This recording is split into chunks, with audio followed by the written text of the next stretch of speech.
साग्रजातं सहगण रघुनाथान्वितं तां सजीवम् साद्वैतं सावधूतं परिजनसहितं श्रीकृष्णचैतन्यदेवं श्रीराधकृष्णपादं सहगण ललिता श्री विशाखान्वितश्च गौररामसमारम्भं ईश्वरीं च मध्यमाम् अस्मदाचार्यपर्यन्तं वन्दे गुरुपरम्पराम् संसारदुःखजलधौ पतितस्वकाम् क्रोधादिनक्रमकरहैर्कवलीकृतस्य दुर्वासना निगडितस्य निराश्रयस्य चैतन्यचन्द्रममदेहि पदावलम्बम्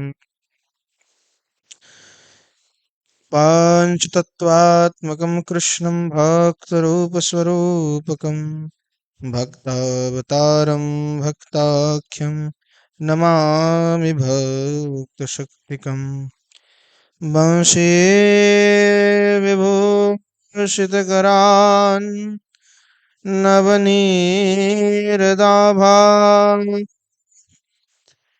पीताम्बरधरोनभिं फलाधरोष्ठात् पूर्णेन्दुसुन्दरमुखादरविन्दनेत्रात् कृष्णात् परं किमपि तत्त्वमहं न जाने विद्युल्लताविलसितानुपमाङ्गकान्तिं वैदग्ध्यकारुण्यरसाप्लुतपादमनेत्राम् वृन्दावननवनिकुञ्जरसैकतृष्णां राधां विना किमपि तत्त्वमहं न जाने श्रीमद्भागवतं नौमि यस्वैकस्य प्रसादतः अज्ञातानपि जानाति हि सर्वगमानपि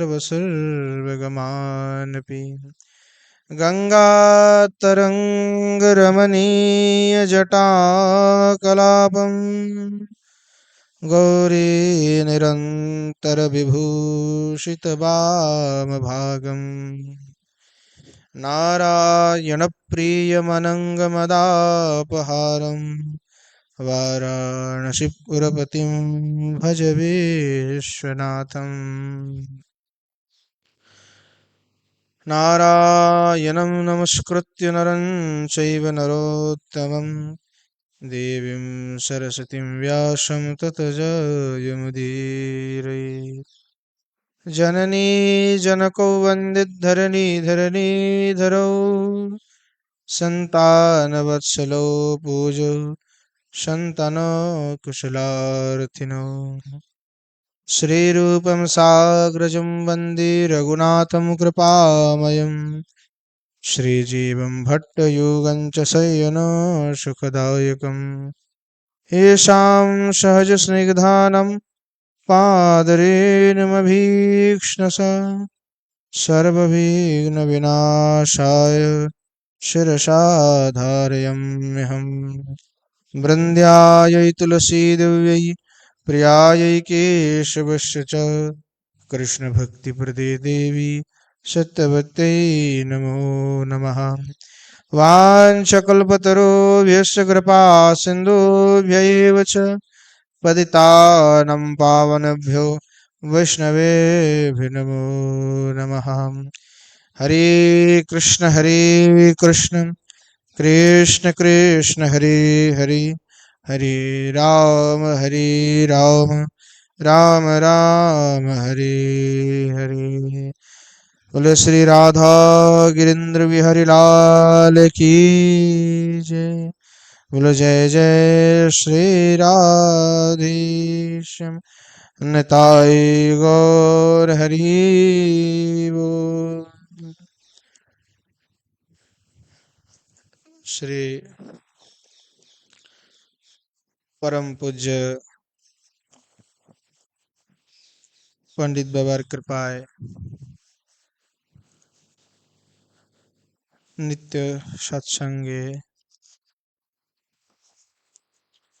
আমরা গৌড়ীয় বৈষ্ণব আচার্যগণের চরিত সুধা আস্বাদন করছি।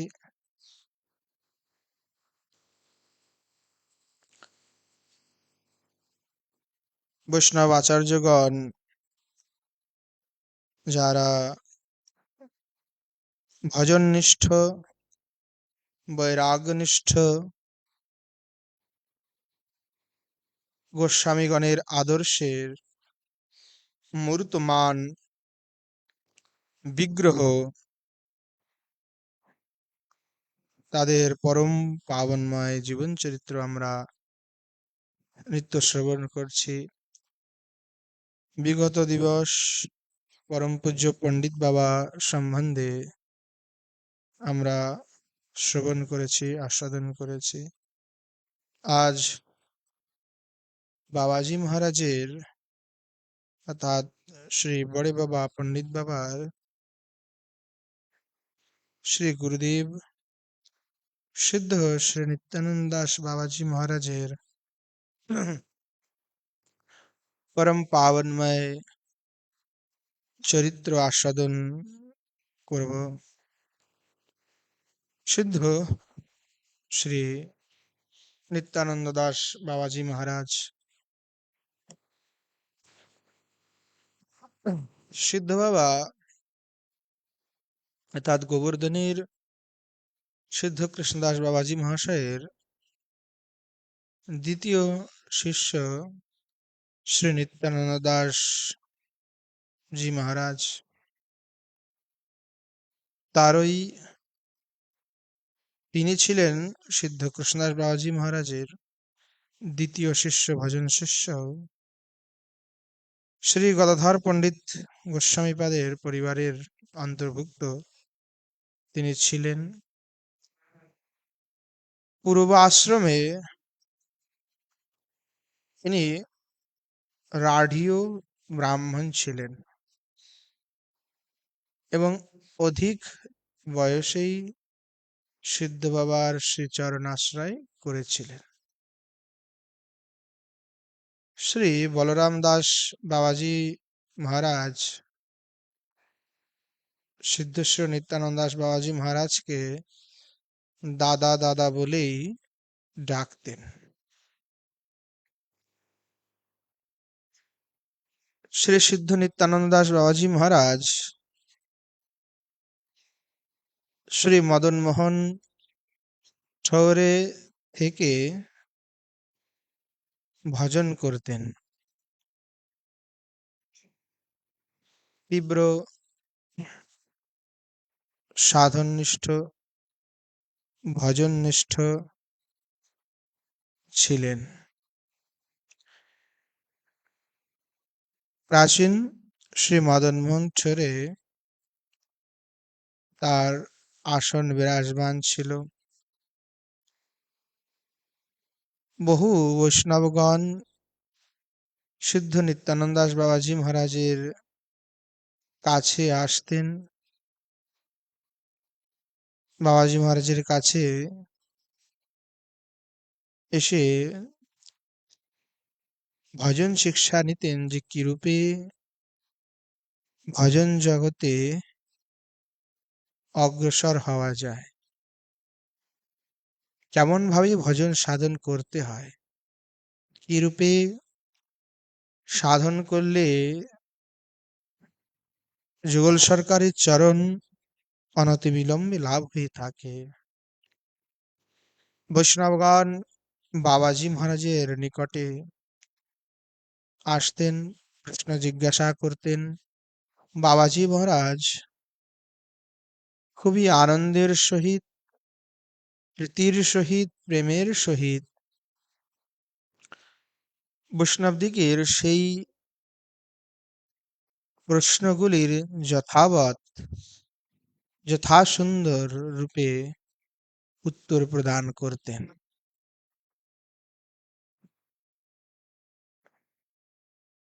আমাদের সিদ্ধ শ্রী রামকৃষ্ণ পণ্ডিত বাবাজি মহারাজ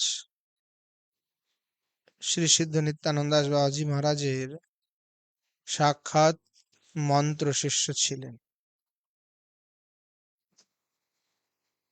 শ্রী গৌর শিরোমণি মহাশয় কেশিঘাটে তার নিজের বাড়িতে থেকে ভজন করতেন।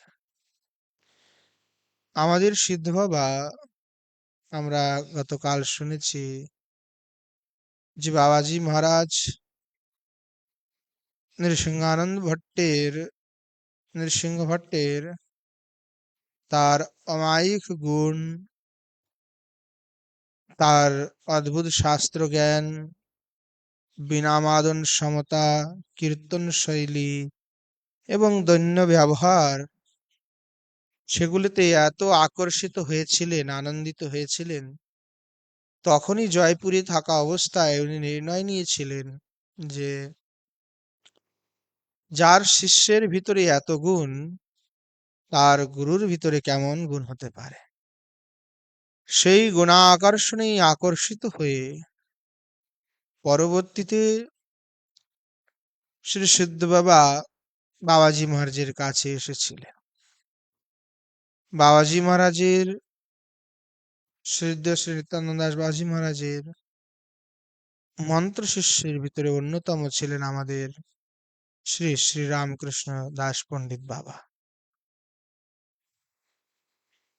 শ্রী গৌর কিশোরমণি, শ্রী গৌর শিরোমণি মহাশয় কেশিঘাটে তার নিজের বাড়িতে থেকে ভজন করতেন। একবার তিনি কোনো কারণে অত্যন্ত পীড়িত হয়েছিলেন। সেই পীড়িত অবস্থায় তিনি এই আশঙ্কিত হন যে হয়তো এই দেহটা আর থাকবে না, হয়তো আমি বাঁচব না। এই কথা চিন্তাপূর্বক, এই আশঙ্কাগ্রস্ত হয়ে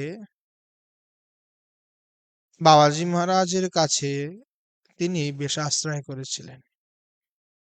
তার সিদ্ধ শ্রী নিত্যানন্দ দাসজি বাবার কাছে এসে তিনি ভিক আশ্রয় প্রার্থনা করলে বাবাজি মহারাজ তাকে ভিক প্রদান করেন। কিন্তু শরীর অতটা ভালো ছিল না, স্বচ্ছন্দ না থাকায়, শরীর অতটি ভালো না থাকায় তিনি নিজের বাড়িতেই থাকতেন বেশাশ্রয় করার পরবর্তীতেও। বেশাশ্রয় তো করেছিলেন, কিন্তু তথাপি বাড়িতে থাকতেন।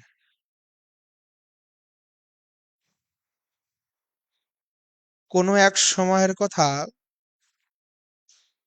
একদিন শিরোমণি মহাশয় কাঁথা গলায় দিয়ে, কাঁথা গলায় দিয়ে শ্রী বলরাম দাস বাবাজি মহারাজের কাছে, ঝাড়ুমণ্ডল শ্রী বলরাম দাস বাবাজি মহারাজের কাছে প্রণাম করতে গিয়েছিলেন। তখন শ্রী সিদ্ধ বলরাম দাস বাবাজি মহারাজ তাকে শাসন করে বলেছিলেন, কে শিরোমণি, তুমি কেন কাঁথা গলায় দিয়েছ? শ্রী সনাতন গোস্বামী পাদের কাঁথা, তুমি তার অপমান করলে? এখনো শাকনাড়া ভাত না খাইলে তোমার পেট ভরে না, হ্যাঁ? আর তুমি সনাতন গোস্বামী পাদের কাঁথা গলায় দিয়েছ। গোস্বামী পাদের কাঁথা গলায় দিবার অধিকার কি তোমার আছে? হ্যাঁ? এইভাবে শিরোমণি মহাশয়কে সিদ্ধ বলরাম দাস বাবাজি মহারাজ ফটকার লাগালেন যে বাইরে বৈরাগ্য দেখালে হবে না, অন্তরে বৈরাগ্য থাকতে হবে। অন্তর বাহির উভয়েই বৈরাগ্যশীল আচরণ করতে হবে।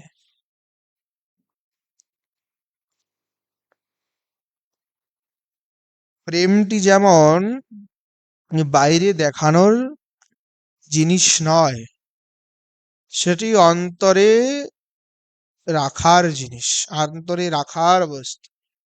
কিন্তু বৈরাগ্যটি যখন পরমহংস বেশকে আশ্রয় করবে, তখনও ভিতর ও বাহির উভয় সমান রূপে বৈরাগ্য সাধন করবে।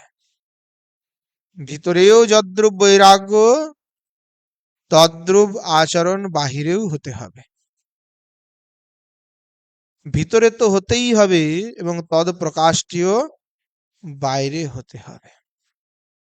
বৈরাগ্য ছাড়া ভজন জগতে আগে বাড়া যায় না। এই ভজন জগৎটি এমন একটি বিষয় যে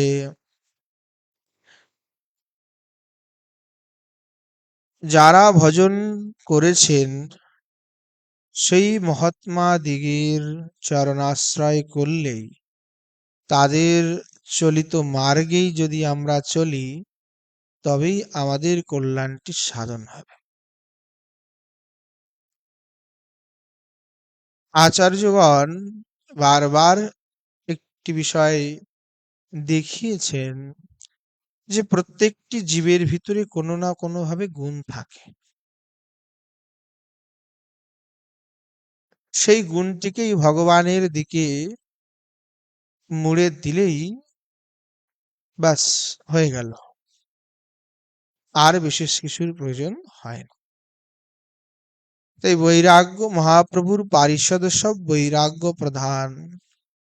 বৈরাগ্যশীলতা মহাপ্রভুর পার্ষদ দিগের প্রধান গুণ। রূপ সনাতন আদি গোস্বামীগণ যা নিজে পালন করেছেন, সেইগুলি পরবর্তীতে তাদের অনুসারীগণ, গোস্বামীগণ, আচার্যগণ তদ্রূপ আচরণশীল আচরণ করেছেন। শিরোমণি মহাশয়কে শ্রী বলরাম দাস বাবাজি মহারাজ এইভাবেই ফটকার লাগালেন যে এখনো ঘরে থাকো, শাঁখনাড়া দিয়ে ভাত ছাড়া খেতে পারো না, আর তুমি দাস সনাতন গোস্বামী পাদের কাঁথা গলায় দিয়েছ, এই অধিকার কি তোমার আছে? দেখুন কথাটি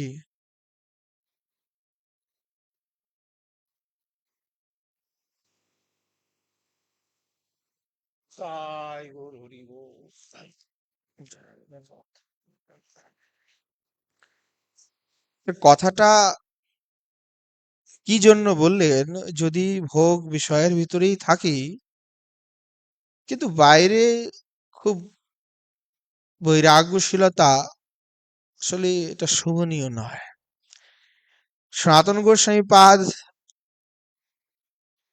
তার জীবন চরিত্রে আমরা শুনি দেখি, যখন তার বোনাই, বোনেরই তো স্বামী, বাংলায় বোনাই বলা হয় তাই তো, বোন জামাই বলে অনেকেই, তা তিনি তাকে একটি ভোট কম্বল উপহার দিয়েছিলেন তাই তো। সেই ভোট কম্বলটি গায়ে দিয়ে যখন উনি উপস্থিত হলেন কাশীতে, তখন তপন মিশ্র আদি তাকে কি বলেছিলেন, সনাতন গোস্বামী কি দৃষ্টান্ত দিলেন, মহাপ্রভু বা কি বললেন, কি আদর্শ শেখালেন, যে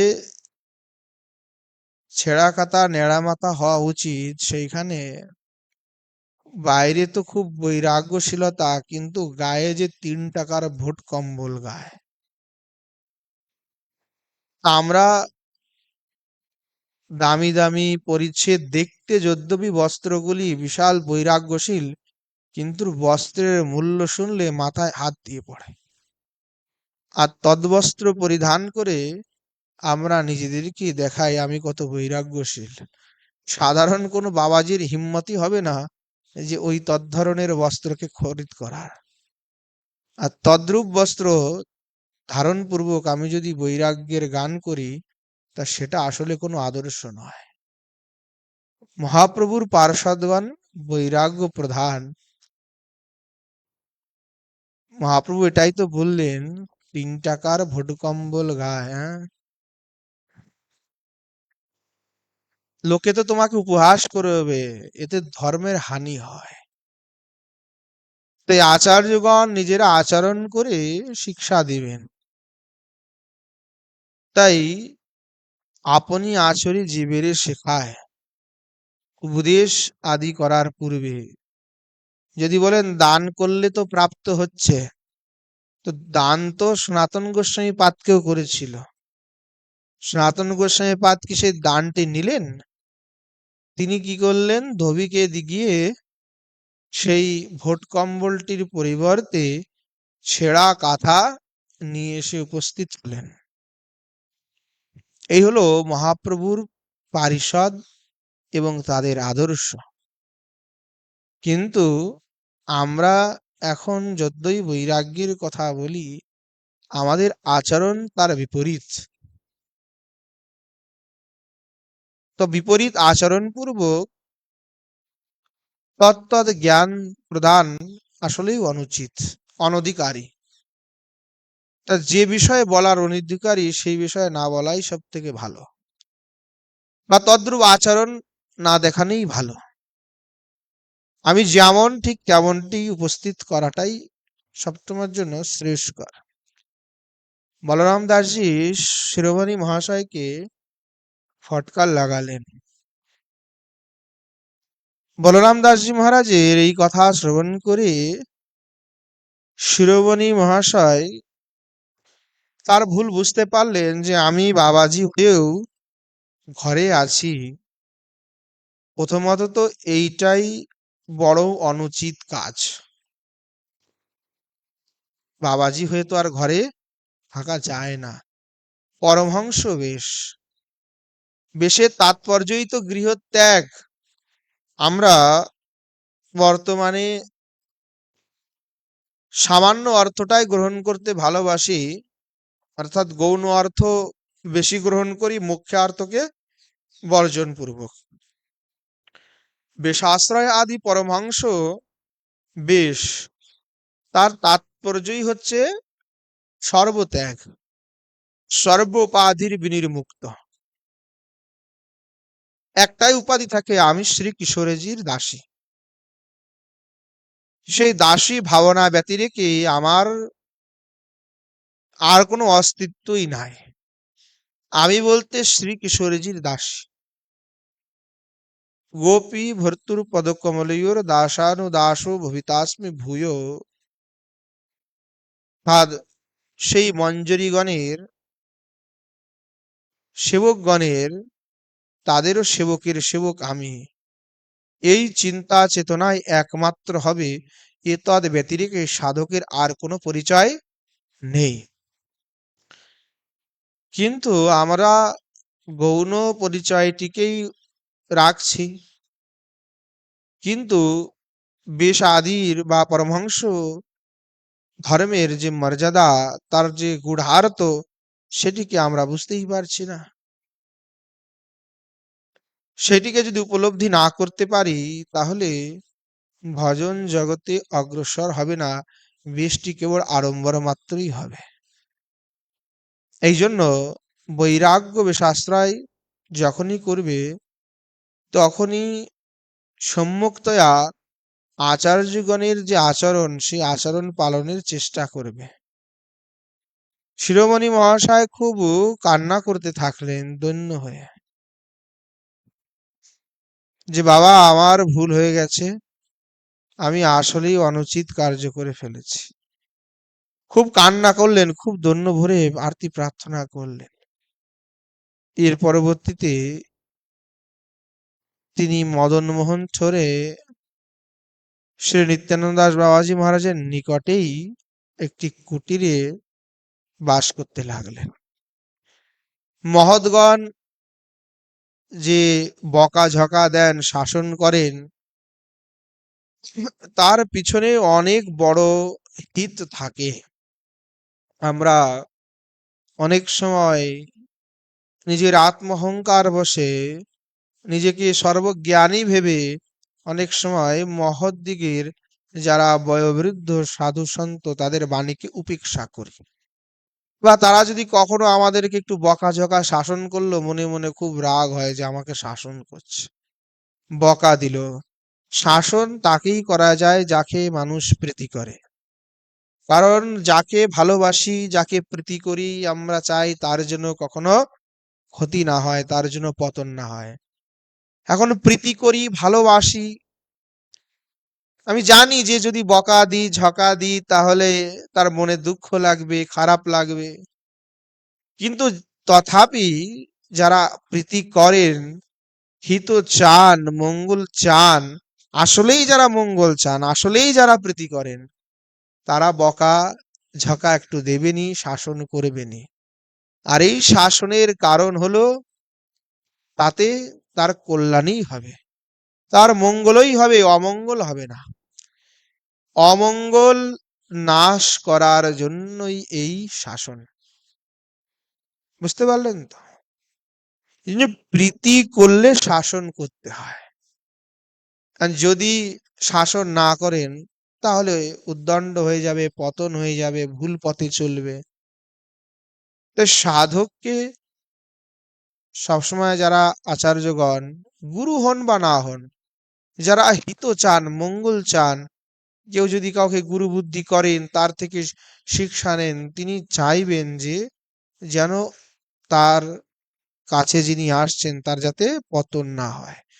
যারা মহাত্মা প্রকৃতই, তারা কখনোই চান না কোনো জীবের পতন হোক। তারা চান প্রত্যেকটি জীবের কল্যাণ হোক, তারাও শ্রীকৃষ্ণ চরণ কমল প্রাপ্ত হোক। এই জন্য বকা দিলেন বলরাম বাবা। তিনি যে গৌর শিরোমণিজিকে বকাটা দিলেন, তার কারণ হলো যে বিষাশ্রয় করার পরবর্তীতেও নিজ গৃহে থাকছেন, তাই বকাটা দিলেন। কি বিষাশ্রয়ের পরবর্তীতে নিজ গৃহে অবস্থান করা যায় না, থাকা যায় না। আর সে তো অনেক আগের কথা, ভাবুন ওই সময় কত কঠোর নিয়ম, এখন তো অনেকটাই শিথিলতা, কিন্তু সেই সময় তো শিথিলতাটা ছিল না। খুব ভাবেই বকা দিলে তখন কিন্তু নিজের ভুল বুঝতে পারলেন, ক্রন্দন করলেন দন্তে ভরে যে আমি ভুল করেছি, আসলেই আমার ভুল হয়েছে, এটা উচিত নয়। এই জন্য প্রীতি বাঞ্ছে হিত, প্রেম করলেই তবেই মানুষ তার হিত চায়। এই জন্য যাকে ভালোবাসি, যাকে প্রীতি করি, তাকে আমরা বোঝাই, চেষ্টা করি সে সঠিক পথে আসুক। কিন্তু অনেক সময় এটা হয় বিপরীত, আমরা চাই হিত, সে ভাবে অহিত। মানুষ যখন কোনো বিষয়ে চিন্তন করে বা যে কোনো বিষয়ের প্রতি তার আকর্ষণ থাকে, যে কোনো পথটিকে সে আশ্রয় করে, তখন আপনি হিত চেলেও, প্রেম করলেও, আপনি যতই বোঝান না কেন, যখন তার ইগো বা জেদ, এই বিষয়টিতে আমি চাই তো এটাই করব। কিছু মানুষ আছে যে ভগবান তাদেরকে কৃপা করলেও তারা কৃপা নিতে চায় না। মানে কৃপা করেন, তথাপি কৃপা নিতে গেলেও তো একটু সামর্থ্য লাগে, কৃপা পেতে হলেও সামর্থ্যের প্রয়োজন। বিনা পাত্রত্বে কৃপা লাভ হয় না। হ্যাঁ, আর যতটুক পাত্র হবে ততটুকুই আপনি লাভ করতে পারবেন। অপাত্রত্ব সতী প্রেম ন লভ্যতে, কৃপা ন লভ্যতে। একটা দুধের লোটা, আমার কাছে 10 কিলো যদি দুধ থাকে, আমি যদি আপনাকে 10 কিলোই দিতে চাই, কিন্তু আপনার কাছে 250 গ্রামের একটা লোটা আছে, এখন আমার কাছে 10 লিটার থাকলেও আমি আপনাকে দিতে চাইলেও আপনি নিতে পারবেন না, কারণ আপনার কাছে 10 লিটার নেওয়ার মতো পাত্রই নেই। এজন্য অনেক সময় যে বিশেষ করে কলিতে জীবের দশা এমনই যে অধিকন্তু জীবই অধর্মকে ধর্ম বলেই স্বীকার করেন। এমনও বামন পুরাণে উল্লেখ আছে যে ধীরে ধীরে মানুষের স্মৃতি শক্তি এত বিলোপ হবে যে মানুষ অধর্মকেই ধর্ম বলে মনে করে নিবে। আপনি তাদেরকে যতই বোঝান এই পৃথিবীতে অনেক ধর্ম অনেক পথের লোক আছে, তাদেরকে আপনি যতই বোঝান না কেন যে এটা অধর্ম, তারা বুঝতে চাইবে না। তারা বলবে না আমার পথটি ঠিক আছে, আমি যেটা ভাবছি সেটাই ঠিক আছে। আপনি যতই হিত চান যতই মঙ্গল চান, না না বুঝবে না। অর্থাৎ তার তাৎপর্য হচ্ছে ভগবান আসলে তার উপরে কৃপাশীল নন, অথবা তার সময় হয়নি, অথবা হতে পারে তার পূর্ব প্রারব্ধের জন্য পূর্ব পাপের জন্য সে অহৈতুক কৃপাকে লাভ করেও সে লাভ করতে পারছে না। অনেক সময় সুযোগ আসে তারপরেও আমরা সুযোগের সদ্ব্যবহার করতে পারি না। অর্থাৎ কৃপা উপচে এসে আমার উপর পড়ছে তথাপি আমি কৃপা নিতে চাই না। অনেক সময় এরকম হয়। তা এগুলি পূর্ব প্রারব্ধ জনিত কর্মের ফল বলতে পারেন, দুর্ভাগ্য বলতে পারেন। তাছাড়া নিজের বিবেক বুদ্ধির সৎ উপয়োগ না করার কারণেও এমনটি হয়। অনেক সময় নিজের জ্ঞান নাই, আমরা গ্রামে গঞ্জে দেখেই থাকি বিশেষ করে, যে সেইখানে শাস্ত্র আদি সম্বন্ধে বর্তমানে হিন্দুদের যে দশা, অধিকন্তই শাস্ত্র আদি সম্বন্ধে কোনো জ্ঞান রাখে না। গ্রামগঞ্জে আমরা যাই কখনো, তো ওই গ্রামের মাতব্বর টাইপের লোক থাকে, সে এসে বলে গীতা আদি শাস্ত্রে কোথাও মাছ খাওয়ার কথা নিষেধ করা আছে নাকি? জীবনে সে গীতা কোনদিন পড়েও নি। বলে কোনো ধর্মশাস্ত্রে আছে নাকি? তার 14 পুরুষ কখনো পর্যন্ত গীতা পড়েছে কিনা এটাই সন্দেহ। রামায়ণ মহাভারত পুরাণ স্মৃতি বেদ আরণ্যক এসব তো বাদই দিলাম, কিন্তু তারা এসে নির্ণয় দেয়। অর্থাৎ যে বিষয়ে যে জ্ঞান নাই, সেই বিষয়ে যখন কেউ মানে নির্ণয় দেয়, তখন সেই নির্ণয় সবসময় ভুল হয়।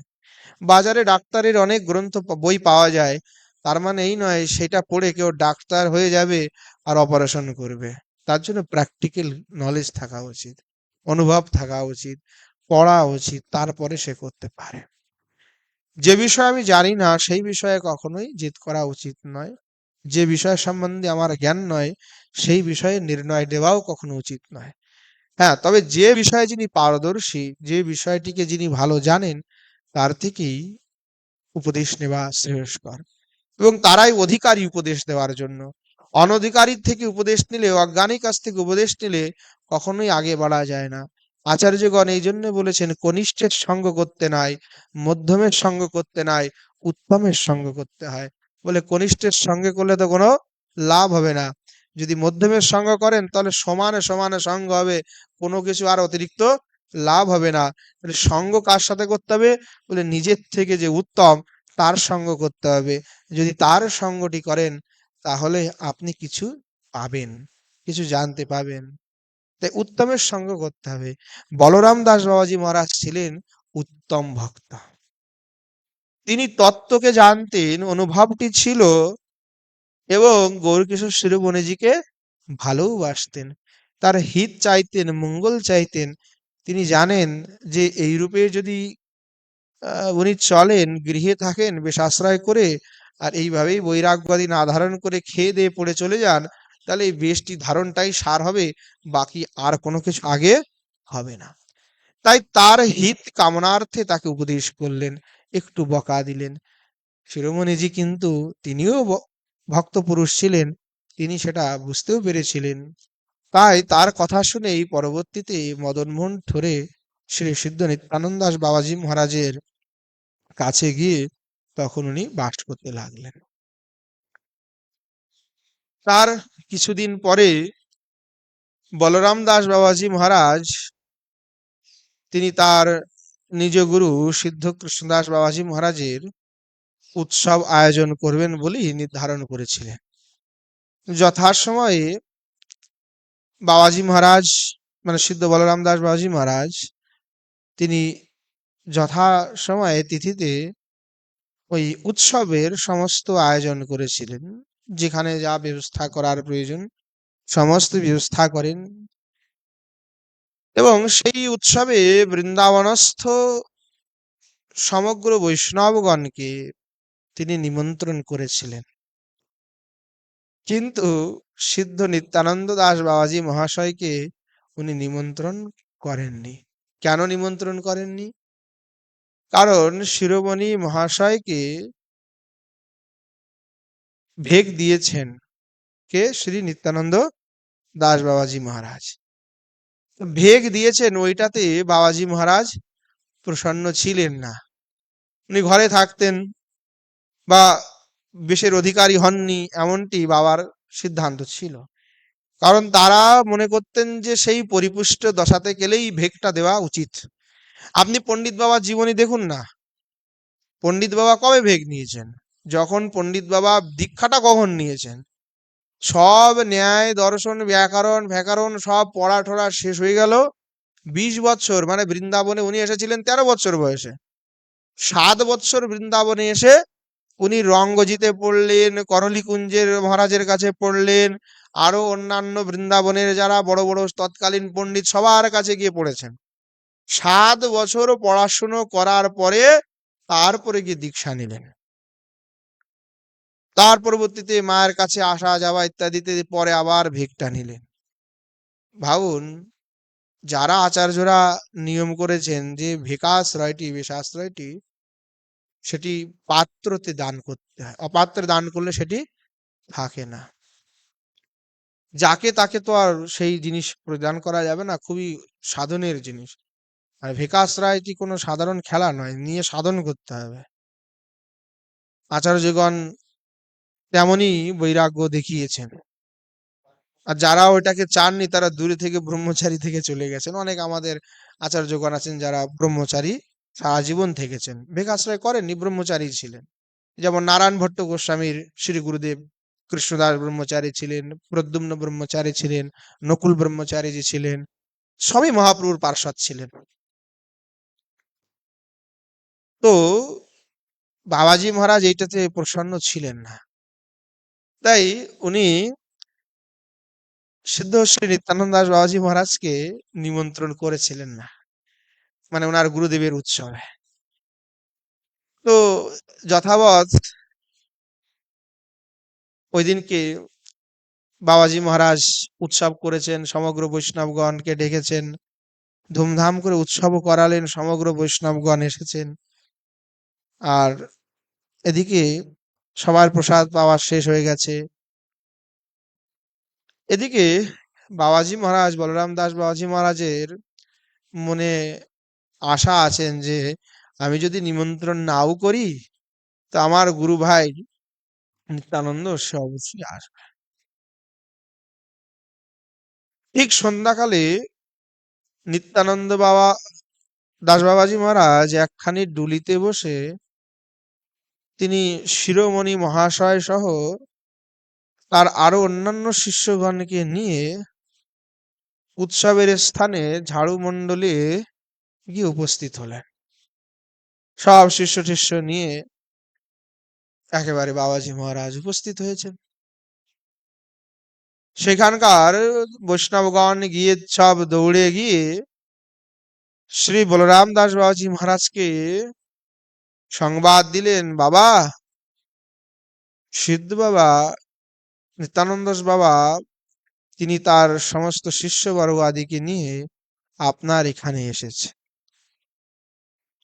এই খবর শুনে বলরাম দাস বাবা যার পর নাই আনন্দিত হয়েছিলেন, এবং তিনি নিজে তখন কুটিয়া থেকে বাইরে চলে আসেন। বাইরে এসে যেই আসলেন তখন নিত্যানন্দ দাস বাবা তাকে দেখেই দণ্ডবত প্রণাম করলেন। বড় গুরু ভাই ছিলেন। তো বলরাম দাস বাবা তাকে দেখে এত আনন্দিত হলেন, বলরাম দাস বাবা শ্রী নিত্যানন্দ দাস বাবাকে জড়িয়ে ধরলেন, আলিঙ্গন করলেন। আলিঙ্গন করে বললেন যে ভাই, তোমারই জয় হলো, আমি পরাজিত হলাম। তাই এবার ভিতরে চলো। বাবাজি মহারাজ অর্থাৎ বলরাম বাবা নিত্যানন্দ বাবাকে করে করে ধরে ভিতরে নিয়ে গেলেন। বাবাজি মহারাজ কে ভিতরে নিয়ে যেতে আগ্রহী হলেন।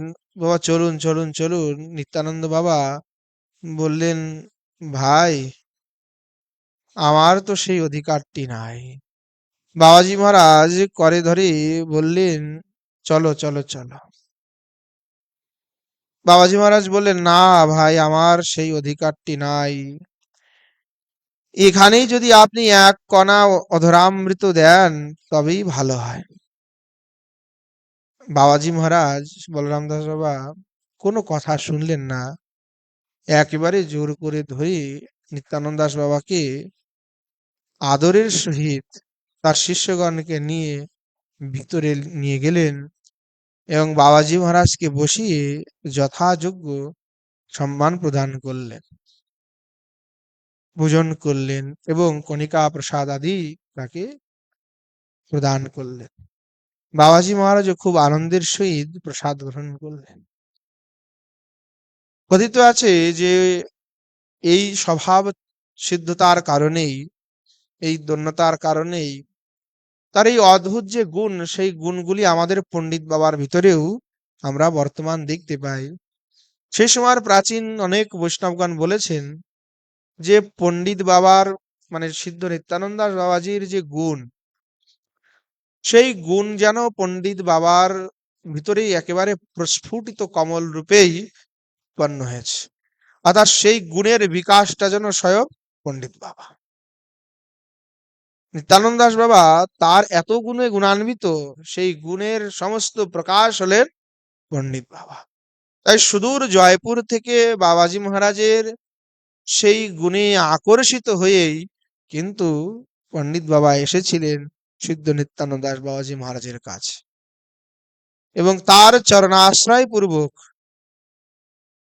তার কি গতি হলো, কি লাভ করেছেন তা সর্বজন বিদিত। আমরা সবাই জানি তারপরে কি হয়েছে। কথিত আছে যে রাগানুগা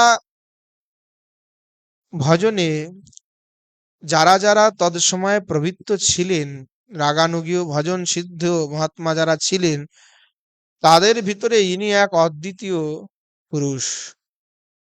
তার মতো যেন আর কেউই ছিল না। বাবাজি মহারাজ গোবিন্দ লীলামৃত নিত্য পাঠ করতেন। পুরো গোবিন্দ লীলামৃত কৃষ্ণদাস কবিরাজ গোস্বামী পাদের তার কণ্ঠস্থ ছিল। গৌড়ীয় সম্প্রদায়ে শ্রী কৃষ্ণদাস কবিরাজ গোস্বামী পাদকে সবাই চেনে শ্রী চৈতন্য চরিতামৃতকার হিসাবেই।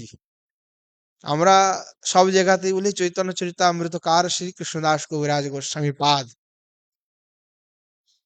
মহাপ্রভুর শ্রী চরিত্র তিনি নিরূপণ করেছেন, প্রকাশ করেছেন। সিদ্ধান্তগুলিকে গৌড়ীয় সম্প্রদায়ের খুব সরল ভাবেই প্রকাশ করেছেন চরিতামৃতে, কিন্তু গোবিন্দ লীলামৃত রূপী যে অমৃত উনি আমাদেরকে প্রদান করেছেন, যা ছাড়া সাধকগণের মঞ্জুরি স্বরূপে প্রবেশ হয় না, যা ছাড়া সাধন জগতে প্রবেশ হয় না, সেই বস্তুটির নাম কিন্তু কেউ উল্লেখ ওইভাবে করেন না। যারা রাগানুগীয় ভজন করেন, সেই ভজনানন্দী মহাত্মাগণই কবিরাজ গোস্বামী পাদের কৃপা অনুভব করতে পারেন যে কবিরাজ গোস্বামী পাদ আসলে কে ছিলেন। যদ্যপি চরিতামৃত এত প্রসিদ্ধ, আর কোনো দ্বিতীয় গ্রন্থ এত প্রসিদ্ধ কোনো আচার্যের নয় যতটা চৈতন্য চরিতামৃত প্রসিদ্ধ। আপনি সে যেই কথা গ্রন্থ বলুন না কেন, গৌড়ীয়দের ঘরে ঘরে একখানা চৈতন্য চরিতামৃত আপনি পাবেন আর পাবেন।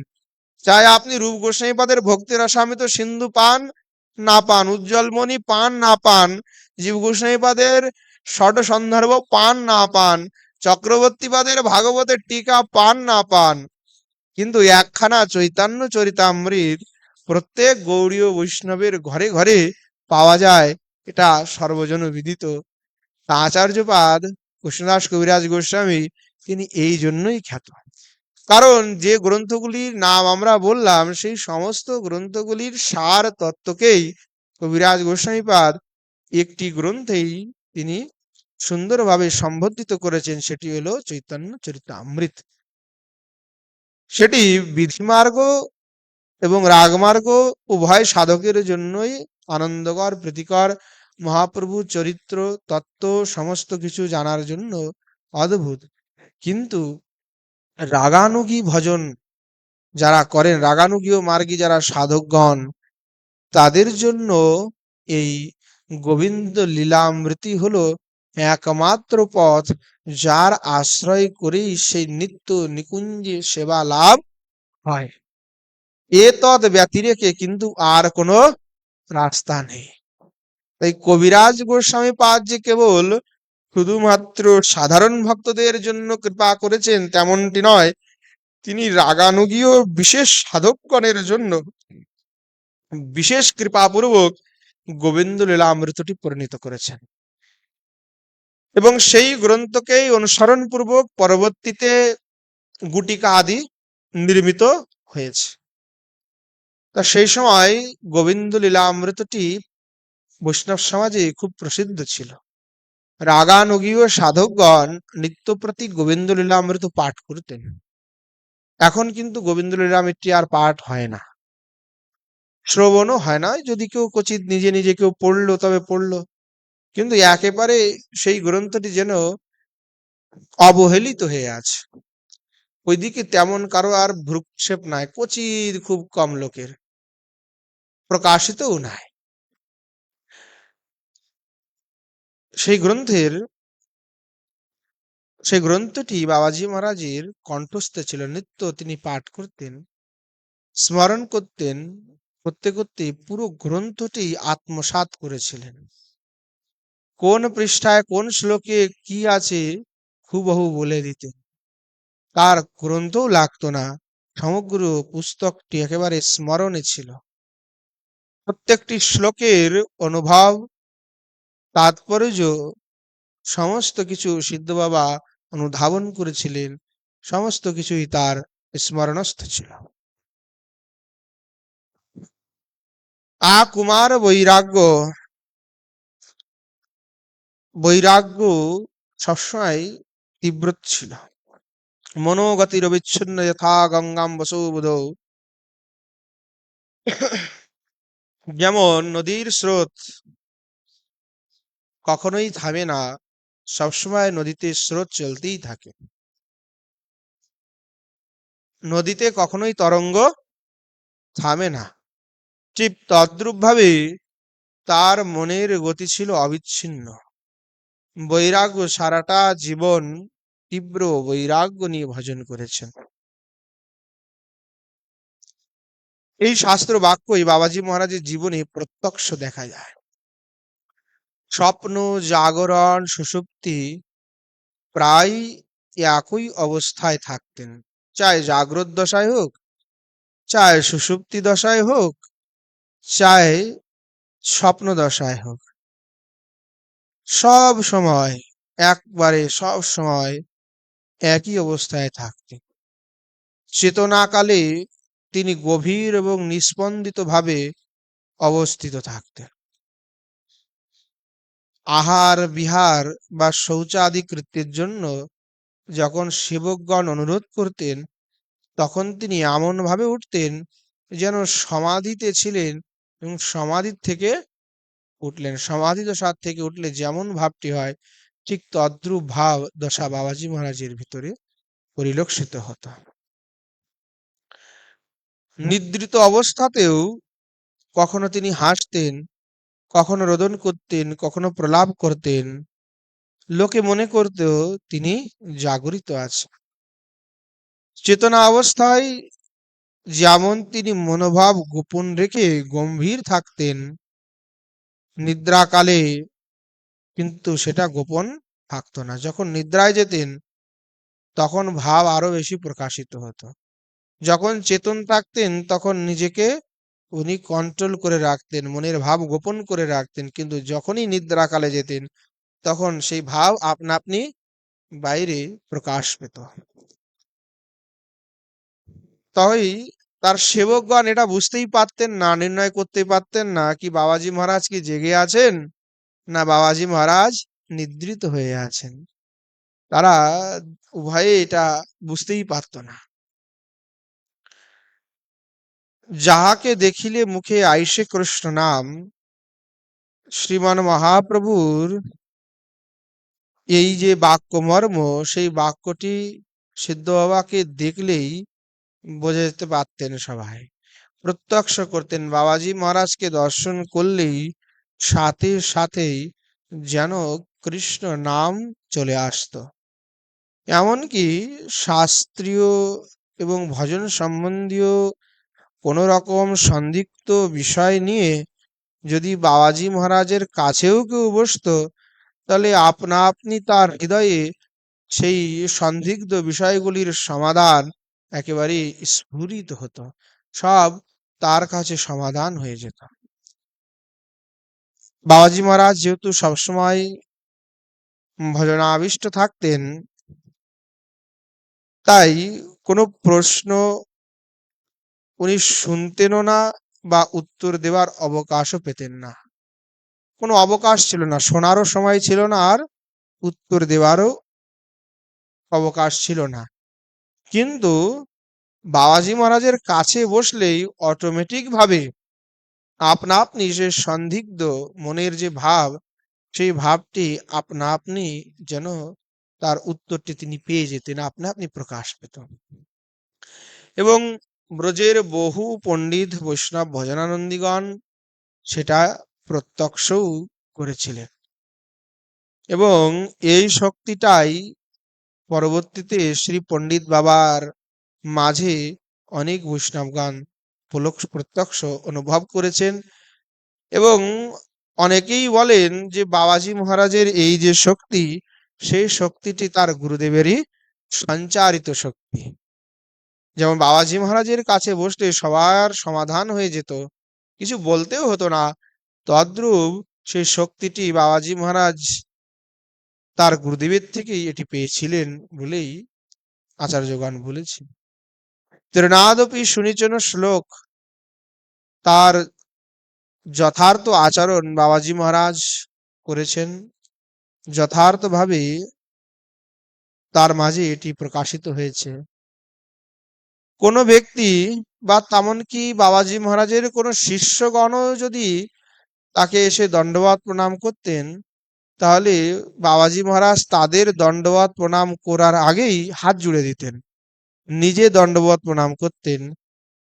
কেউ কেউ দণ্ডবাক্যাদি বললে তিনি কান্না করতেন যে ভাই আমাকে তোমরা এইভাবে বলো না, আমাকে দণ্ডবত করতে দাও, কান্না করতেন। এই ভয়ে তাহাকে কেউ কিছু বলতো না। কখনো কোনো শিষ্য আসিয়া আমি আপনার শিষ্য দাস, আপনি আমার নিকট এইরূপ আচরণ কেন করেন, এইরূপ যদি কেউ বলতো, তাহলে উনি বলতেন হইয়াছেন হইবেন প্রভুর যত দাস, সবার চরণবন্ত দন্তে করি ঘাস। বললেন, বাবাজি মহারাজ বলতেন দেখো, হইয়াছেন অর্থাৎ এই কথায় এই জগতে যত বৈষ্ণব আছে তারা সকলে, আর হইবেন যারা হয়েছেন তারা সকলেই তো গুরুস্থানীয়, আর যারা হইবেন যারা ভবিষ্যতে হবেন তারাও কৃষ্ণ সম্বন্ধে গুরুস্থানীয়। অতএব শিষ্যগণকেও বাদ দেওয়া যাবে না। এই জন্য সবার চরণ আমি বন্দনা করি। অর্থাৎ এই সমস্ত যে বাক্যের মর্মার্থ, সেই প্রকৃত মর্মার্থকে অনুধাবন করেছিলেন বাবাজি মহারাজ। দেখুন, প্রকৃত অনুধাবন ব্যতিরেকে আসলে এটা কিন্তু সম্ভব নয়।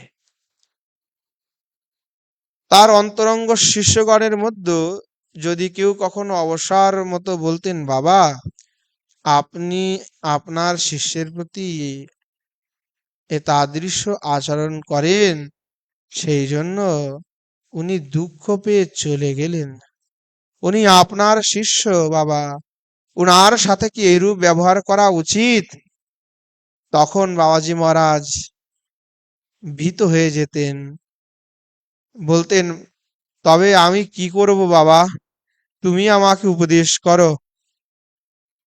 আমি দেখতেছি উনি মহাভাগবত, কৃষ্ণ কৃপা করে তাকে আমার নিকটে পাঠিয়েছে, উনি দুঃখ পেলে আমার অপরাধ হবে, তা হইলে আমি আর এরূপ করব না।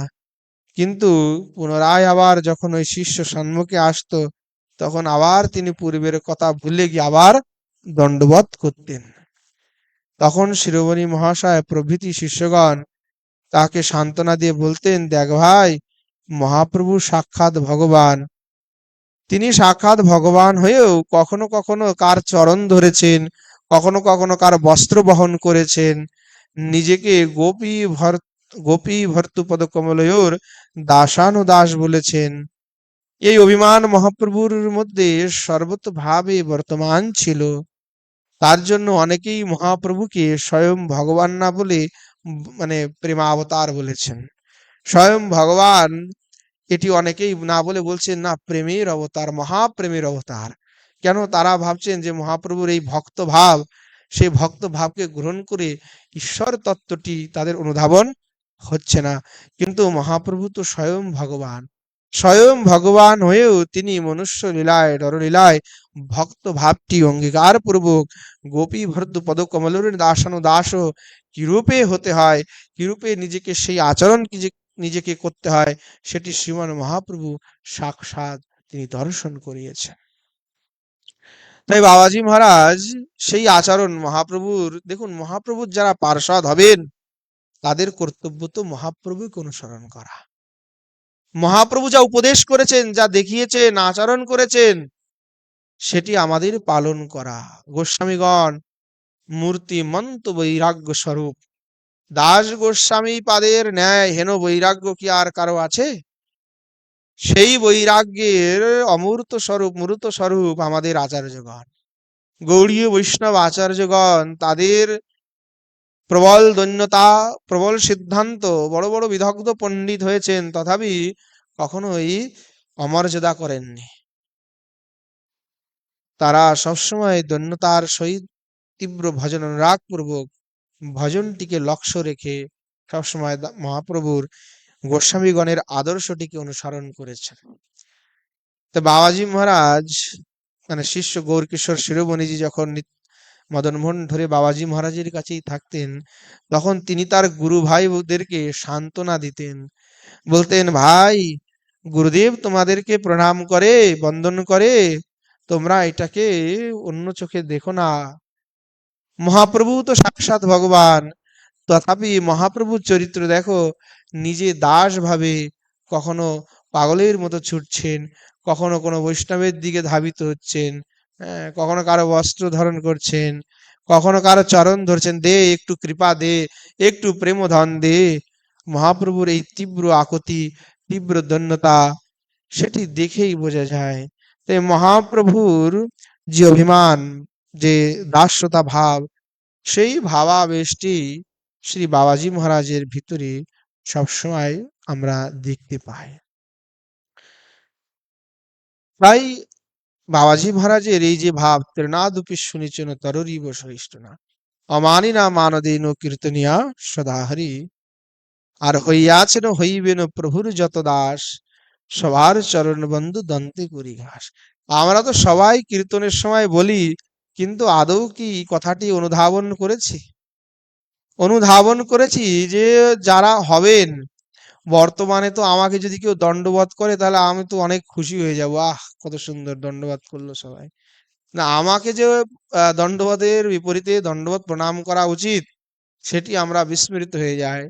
মহাপ্রভু বা আমাদের আচার্যগণ তারা বারবার একই কথা বলেছেন, সর্বজীবে জানি কৃষ্ণ অধিষ্ঠান, সর্বজীবে করিবে সম্মান, জীবে দয়া নামে রুচি বৈষ্ণব সেবন, ইয়া হইতে বড় ধর্ম নাহি শুনো সনাতন। সর্বজীবে জানি কৃষ্ণ অধিষ্ঠান, ঈশ্বর সর্বভূতানাং হৃদয়সে তিষ্ঠতি অর্জুন। ভগবান অংশরূপে প্রত্যেকটি জীবের ভিতরে আছে। আমাদের আচার্যগণের অচিন্ত ভেদাভেদবাদ, তার তাৎপর্যই হলো জীব এবং ঈশ্বরে কি ভেদ তা অচিন্ত অগোচর বিষয়। কি ভেদ বা অভেদ? জীব কখনো ঈশ্বর হতে পারে না, কিন্তু জীব এবং ঈশ্বরের ভিতরে যে ভেদ সেটা চিন্তার অগোচর। কিরূপে যে এই ভেদ সেটি সম্বন্ধে বর্ণনা করে বললেন যে স্বাভাবিক অচিন্ত শক্তির প্রভাবেই এই ভেদ। সেই ভেদের কোনো আমরা কারণ বা কেমন ভেদটি সেটি প্রকৃষ্ট রূপে আসলে বলা যায় না। উদাহরণ দিতে গিয়ে বলেছেন যে যেমন সূর্য বা সূর্যের রশ্মি, কণ সূর্যের রশ্মি, তেমনটি আমরা বলতে পারি, বলা যায়, কিন্তু এটা শুধুমাত্র উদাহরণ ক্ষেত্র। তা ভগবান অর্থাৎ জীব এবং ঈশ্বর, তার ভিতরে যে কি ভেদ কি অভেদ সেটি এইভাবে বলা যায় না। সেটি অচিন্ত শক্তি সম্পন্ন। অচিন্ত যে শক্তি ভগবানের স্বাভাবিক, সেই শক্তির মাধ্যমে ভেদ হয় আবার অভেদ হয়, কিন্তু কিরূপ ভেদ বা কিরূপ অভেদ তা আমার জানা নেই, আমাদের চিন্তার অগোচর। শ্রী জীব গোস্বামী পাদ সর্বসম্বন্ধিনীতে বললেন যে অচিন্ত ভেদাভেদবাদী কারা? বললেন যে শ্রুতিতে ভেদও আছে আবার অভেদও আছে। আমি যদি অভেদটিকে গ্রহণ করি তাহলে ভেদ যা আছে সেটা অমান্য হয়ে যায়, অর্থাৎ শ্রুতি না মানা হচ্ছে, তাইলে তো অপরাধ হয়ে যাবে, দোষ হয়ে যাবে। আর যদি আমি ভেদ স্বীকার করি তাহলে অভেদ শ্রুতি আছে সেগুলি অমান্য হয়। তাহলে বললেন এই উভয় কারণে অপরাধ হবে ভেবে যে যদি আমি বিচার করি, কারণ আমার চিন্তার অগোচর হলো ভগবান, আমি চিন্তা চেতনা করে তার ভেদ খুঁজে পাবো না। তাই বললেন যে ভেদ এবং অভেদকে দেখে উভয়কে নির্ণয় করতে অসমর্থতার কারণে অপরাধ হবে, এই কথা ভেবে শ্রুতি চরণে অপরাধ হবে, এই কথা ভেবে যারা অচিন্ত শক্তিকে গ্রহণ করলেন তারাই হলেন অচিন্ত ভেদাভেদবাদী। এবং অচিন্ত ভগবানের শক্তি, অচিন্ত যা খলুস স্তাংস্তর্কে না যোজিত, অচিন্ত যিনি তার কোনো তর্কের দ্বারা কিনারা করা যায় না। এজন্য অচিন্ত বস্তু হলো শ্রী ভগবান। তাই জীব এবং ঈশ্বরের আসলে কি ভেদ আমাদের চিন্তার অগোচর। তাই ভগবান প্রত্যেকটি জীবের মাঝে অবস্থান করছেন। তাই সর্বজীবে যিনি কৃষ্ণকে দর্শন করেন তিনি সর্বোত্তম বৈষ্ণব বলেই উদ্ধবকে ভগবান বলেছিলেন যে যিনি সর্ব জায়গায় সমভাব রাখেন, সর্বত্র আমার দর্শন করেন, তিনিই হলেন একমাত্র পরম উত্তম বৈষ্ণব। তাই সেই উত্তম বৈষ্ণবের লক্ষণ, সে শিষ্য হোক বা শিষ্য না হোক, সে একটা ব্রজের প্রাণী হোক বা একটা ব্রজের না প্রাণী হোক, সে একটা গোমাতা হোক, সে একটা কুকুর হোক, সে একটা বান্দর হোক। আমরা সিদ্ধ বাবাদের জীবনীতে দেখি, জগদীশ বাবার জীবনী শ্রবণ করলাম যে বান্দরগুলি এসে গুড় সব খেয়ে গেল, গুরুদেবের উৎসব করাবেন, উনি কি বললেন যে ব্রজের বৈষ্ণবগণ এসে প্রসাদ খেয়ে গেলেন, সব শেষ করে গেলেন। উনি কিন্তু বান্দর বলে দৃষ্টিবোধ করেননি, বৈষ্ণব বলেই স্বীকার করেছেন। তা ব্রজের গাভীটি যতটুক আমার কাছে ভালোবাসতে হবে, যতটা আমার কাছে প্রিয় হওয়া উচিত, একটা ব্রজের বান্দরও ততটুকু প্রিয় হওয়া উচিত, ততটুক ব্রজের একটা কুকুরও আমার কাছে প্রিয় হওয়া উচিত। প্রত্যেকটি জীবের ভিতরে কৃষ্ণ দর্শন করে আমাদেরকে চলতে হবে। যদি আমরা সেই ভাবটি হৃদয়ে ধারণ করতে পারি, তবেই শ্রীমান মহাপ্রভুর সেই সিদ্ধান্তটিকে ধারণ করা আমাদের হৃদয়ে হয়। তাই শ্রী সিদ্ধ বাবা এই ত্রিনাদবি সুনিচন এবং সর্বত্র কৃষ্ণ দর্শন, সেই ভাবটি সবসময় চিত্তে পোষণ করতেন। বৈষ্ণব জ্ঞানে হবেন বা হয়েছেন আর হবেন ভবিষ্যতে উভয় জনকে, তাই শিষ্য বা অশিষ্য এই ভেদটি তার ভিতরে ছিল না। যে কোনো বৈষ্ণব সম্মুখে আসলে তাকে বাবাজি মহারাজ দণ্ডবত প্রণাম করতেন। ত্রিনাদপি সুনিচনের আদর্শ ভাবটি হলো এই, দেব বৈষ্ণব মাত্রই দণ্ডবত করতে হবে এবং দণ্ডবতের প্রত্যুত্তরে কিন্তু দণ্ডবত দিতেও হবে। এইটা হলো বৈষ্ণবের মর্যাদা, আদর্শ। আমার কর্তব্য করব, কেউ যদি না করে সেটা তার ব্যক্তিগত ব্যাপার, কিন্তু আমার কর্তব্য বৈষ্ণব মাত্র যদি কেউ প্রণাম করে তবে অবশ্যই তার প্রণামের উত্তর দেওয়া উচিত, যে বাবা আপনাকেও প্রণাম, দণ্ডবত। এজন্য, কারণ শুধু প্রণাম নিলে হবে না, দিতেও হবে। নিতে নিতে তখন ভার হয়ে যাবে, তখন আর কুলাতে পারবে না। তো বাবাজি মহারাজ নিজের জীবনে সেই ত্রিনাদ বিষ্ণুচরণের ভাবটি আচরণ করে দেখিয়ে গিয়েছেন। নিত্যসিদ্ধ সনাতন গোস্বামী প্রভুপাদ যেমন ত্রিনাদপি সুনিচন্ন ভাব ব্যবহার করতেন, তদ্রূপ সিদ্ধ বাবাও করেছেন।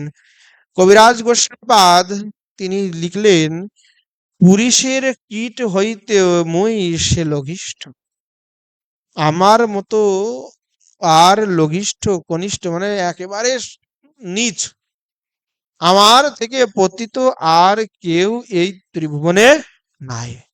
এই ভাবটি সবসময় হৃদয়ে রেখে যারা আছেন সবাই আমার থেকে অনেক আগে, অনেক উপরে, আমি তো শুধু পড়ে আছি, বাকি সবার উদ্ধার হয়ে গেল, সবাইকে উপরে কল্যাণ হয়ে গেল, শুধু আমিই ভাবে পড়ে আছি। এই কথা চিন্তাপূর্বক প্রত্যেক সাধককে চলতে হবে। এই সিদ্ধান্তটিকে সুস্পষ্ট ভাবে যদি আমরা কারোর মাধ্যমে দেখতে পাই, সেটা হলো সিদ্ধ শ্রী নিত্যানন্দ দাস বাবাজি মহারাজ। এবং বাবাজি মহারাজের যে অনুগত শিষ্যগণ ছিলেন এবং তার পরম্পরায় যারাই ছিলেন, চাই ভিক আশ্রয় যে নিয়েছেন অথবা যিনি মন্ত্র শিষ্যও যারা ছিলেন, এমনকি ভজন শিক্ষাও যারা নিয়েছেন, তাদের প্রত্যেকের জীবনেও এইরূপ ত্রিনাদপি সুনিচন ভাবটি আমরা দেখতে পাই। আমরা পণ্ডিত বাবার মাঝে দেখতে পাই যে বাবাজি মহারাজকে দুই চোর এসে কিভাবে ললাটে এসে আঘাত করলেও, রক্তপাত হলেও বাবাজি মহারাজ একটা শব্দ পর্যন্তও করেননি। আবার সেই চোরগুলি নিজেরাই কাপড় দিয়ে বাবাজি মহারাজকে পট্টি করে চলে গেছে, এমনটি আমরা দর্শন করেছি। আর গোস্বামীপাদ দিকের আদর্শটিকে পূর্ণভাবে এনারা আচরণ করেছেন, যাজন করেছেন। বাবাজি মহাশয়ের নিজ চরিত্রে যে ত্রিনাদপি সুনিচন ভাবের যাজন, যে নিজের শিষ্যদেরকেও দণ্ডবত প্রণাম করতেন, এই যে ত্রিনাদপি সুনিচন ভাব, এ আমাদের মনোবুদ্ধির অগোচর। আমরা চিন্তাও করতে পারবো না যে এই ভাবটি কিভাবে হতে পারে। এত অদ্ভুত অমায়িক ছিলেন। এইসব যে শিক্ষা বাবাজি মহারাজের, এগুলি আমাদের শিক্ষার বিষয়, আচরণের বিষয়।